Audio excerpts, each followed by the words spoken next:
It's me again, Filipino Talk Channel.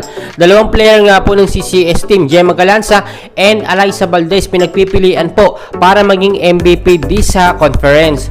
Alam naman po natin guys no, na maganda itong performance kayo ng Creamline Cold Smashers at napakaganda po ng standing ng score nila no, 7 win at isa pa lang po ang talo nila. At very qualified po yung mga member nito na dito kumuha ng magiging MVP this conference. At syempre guys no, pagkaganyan po kasi mga player na pinagpipilian sa CCS team, ilan lang po yan. Sila Gemma Galanza, Alyssa Valdez, sila Gia, sila Tots Carlos.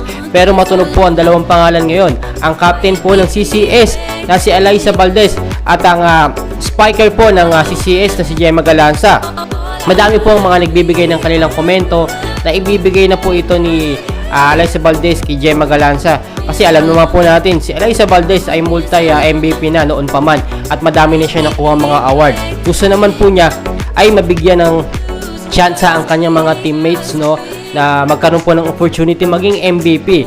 At syempre guys, nakakatuwa po ito at achievement po ito para sa team ng Creamline Cold Smashers kung sila po ang magiging MVP this conference. Kaya guys, patuloy ko po kayong i-update and don't forget po to like and subscribe sa ating channel. Maraming salamat po.